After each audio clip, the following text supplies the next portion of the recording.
Well, we have dug in the big Ford last night. A little too hot to get the line out. So, I get the boy off the bus this morning.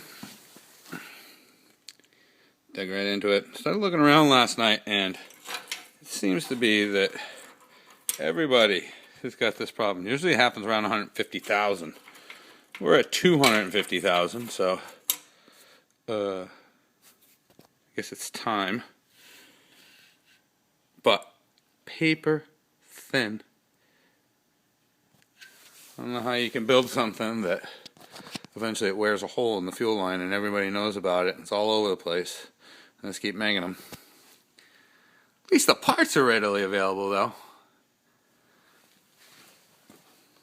Into the row in Westbrook. Got ourselves a factory Ford International pipe. I guess you must need to use your old clip to cut a hole in it. I don't know. I think we're going to run without it. Lots of guys out there. One guy put electrical tape underneath it, but still the clip was there. I think we're going to run with it. Doesn't have that much weight of fuel in it. Little tiny thing. So, comes with new rubbers. So, fuel system getting all tinkered up. Everybody else is saying, oh, you got to pull the air horn out of there and everything else. I'm not a big fan unless you take apart, unless you got to put it back together. So we just disconnected the batteries, rolled a couple of small things out of the way. We did have to make a little wrench though. Cut up some direct from China 9/16 here. That made it real handy to get in the back. I know you can go buy them, but oh no, Ford's in the USA.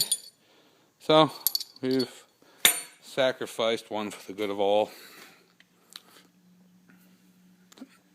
Soon enough, we'll be rolling it outside. Did pick up that good tip about changing your top end oil and evacuating out this compartment and actually sucking it out. Some guys, that's where they're putting the additive as well if they want to use some kind of oil additive. But that's where the injectors get their pressure from in order to turn them on and off. So I guess a lot of contaminants get hung up in the top end, so that's your top end oil change. Vacuum pump out through that little hole right there. Refill it with oil. I think we're going to do an oil change on the whole truck, then we can forget about it from the summer. Seems though it's in the shop. Should do a rotation of the tires. Got a ground wire out back for the new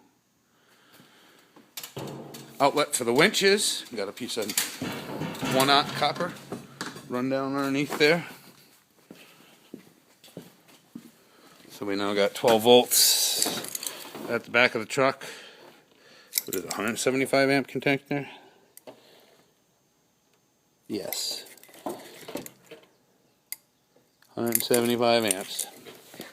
So, ooh, everything's all nice and lubed up and shiny. Look at my rust is shiny. Bad fuel line. At least we weren't too far away from the shop. So, fuel lines, a little bit of truck maintenance. Coming right up on 12 o'clock. Making it happen on the big F350 Power Stroke diesel. Fired iron pile.